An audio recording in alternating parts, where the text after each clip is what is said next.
Hi, this is Joe And this is Jenna. from Fantastic Reviews, and this is In Case You Missed It, where we cover some of the smaller stories from the last week that you might have looked over. Mostly because they get buried in larger news or other tragic things that are happening. So typically we won't go over the larger news stories because they pretty much get beaten into the ground. So these are the small stories that you may have looked over this last week. First up, Constantine is getting its own animated series following the live-action series that we saw on NBC. The CW Seed is going to be picking it up for their online service. It's going to be about 5 or 6 episodes. It's going to be about 10 minutes each. Not sure if it's going to follow the storyline from the live-action Constantine or if they're going to do a totally new storyline, but Matt Ryan is going to be voicing Constantine. From what it seems like, it's not entirely fleshed out just yet, although all the creators are pretty excited about it. So it should at least follow whatever's been happening currently in the Arrowverse and the Flash universe, because Constantine has shown up in Arrow before. So it'll at least follow. It'll still be the same character. We may still have some background characters in there, but it may not really give us answers to what the first season of Constantine was about. Unfortunately. There's always unanswered questions. But it's still exciting. So. Next in TV news, Archer is coming back for season 8, titled Dreamland, which is going to be a noir setting. Yes, pretty exciting. Archer is always doing something different and crazy, so looking forward to what that's about. Although the rumor is, or it's not really a rumor. I think it's pretty much been confirmed. Pretty much been confirmed it'll be Archer's kind of dreamscape while he's in a coma. And we do know that Archer will be extended through season 10. Right. Season 8, Dreamland, will be on FXX, which is FX's new network. They're trying to bring a lot of more funny shows to that new network to kind of build up their base because it is a new channel. And just like Constantine, it will also be a short season. It's only going to be about 8 episodes, and it won't premiere until April 5th. April 5th is the release date on Archer Season 8. Now into video game news. That's all you. Mass Effect Andromeda got a release date this week of March 21st. We also got some new screenshots and some trailers that were released. The question also came up to BioWare's general manager Aaron Flynn said on Twitter, there will not be a season pass for this game. So we don't know how DLC is going to be handled in this game, whether it's going to be free or if it's going to be paid. We know in the past that with the Mass Effect series, their story endings, original anyway, have kind of left to be desired, and DLCs have fixed that. So it's anybody's guess as to what we're going to see as far as DLC is concerned with this game. I'm excited to watch you play it, though. It'll be interesting. I don't play video games. I die way too quickly. But it will be a new storyline. Commander Shepard's storyline is done, so this is going to be a new cast of characters from what we've been told. But it looks like the same alien races will be involved. Yeah, so pretty exciting there. Tying into that, we have the Uncharted movie has been confirmed. They have a script written and ready to go, although nobody's been confirmed as an actor yet in it. So they have no lead actors, they don't have anything else set up, but hey, at least they got the story done. That's the most important part. It was announced about a month ago that Mark Wahlberg, who was thought to be the lead in the movie, kind of dropped out of it, so he's no longer tied to the movie. Which I think is for the better. I cannot see Mark Wahlberg being in Uncharted. I think it's so annoying. I think it's for the better. It is going to be an Nathan Drake story. I think it is going to be based on the first game, which is Drake's Fortune. There's no release date on it yet, but what I'm concerned with in this movie is that Naughty Dog is a really, really good game studio. They've put out some really good games like the Uncharted series, like The Last of Us, which, by the way, Last of Us 2 will be coming out soon. But the movie is being handled by Sony, which has made some gross missteps in the past. Spider-Man 3. Just all of it. I'm a little concerned when it comes to video game movies because, especially nowadays, the video games themselves are so cinematic anyway. You already get the full story and a full movie, basically, when you play the game. So I don't know what they can do more as a movie that wasn't already in the game. unless they're doing something entirely different, which they might. It's Sony. They have a script ready to go, so we don't know what it's going to be about yet. Just speculation. A lot of video game movies have come with a lot of hype. A lot of them have fallen flat. I don't know how the Resident Evil movies have gone as long as they have. All of them are pretty much the same. They're all not that great, at least in my But opinion, anyway. it's an action adventure monster movie, so those are always going to make money. Yeah. So, moving on in movie news, Fantastic Beasts and Where to Find Them crossed the $800 million mark in the worldwide box office. This is huge news for Harry Potter fans because we're seeing the birth of another line of movies. Yep. There's, I believe there's going to be 5 in total. J.K. Rowling is writing them. The first movie, the movie Fantastic Beasts came out. It was just a movie, and then she bound basically the script into a book. But I believe she's actually going to be onward writing books for these movies to come out. So it's pretty exciting to visit again the world of Harry Potter. I enjoyed the movie. I'm looking forward to the next installment. I thought it was very in tune with the other Harry Potter series, and it was nice to see actual adults use magic and not have to have kids learn about it. So it was pretty neat. Despite a lot of critics saying that it was a lot darker and a lot bleaker than the previous Harry Potter movies, it's done very well, obviously, at the box office with critics as well. So I think I'm excited to see where it goes too. Yeah, me too. But also, I mean, it's darker because set during a war. Yeah. So war's pretty depressing. Yeah. Moving on to movie news. So it was announced this week that the Gambit movie is still going on. It's been like 6 years for this Gambit movie. The producer still insists that it's happening and that Channing Tatum is still the lead.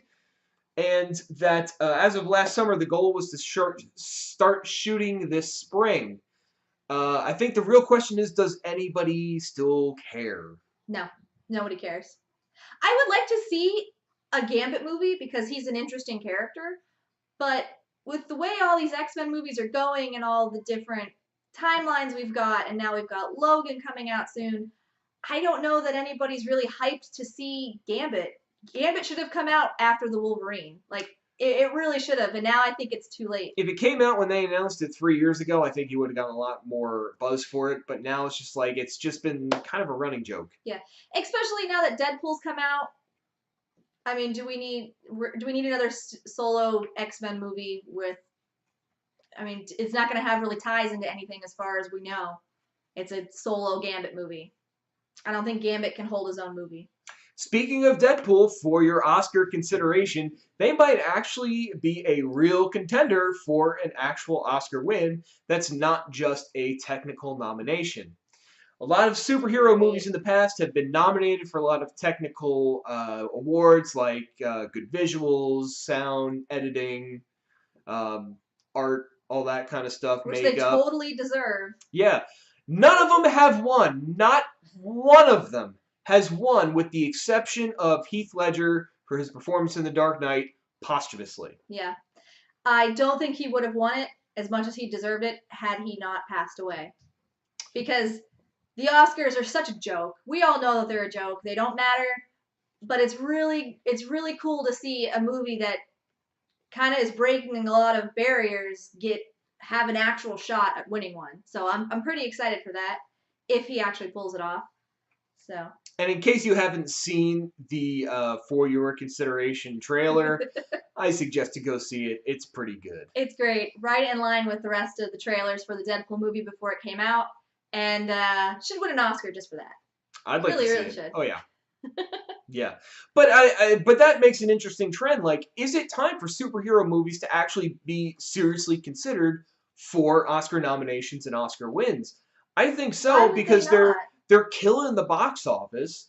People are going to see this movie, and the problem is that I guess the Academy, who issues these awards, is just a bunch of old grumpy white guys, I think, just sitting in a room, just blah, blah, blah, you know.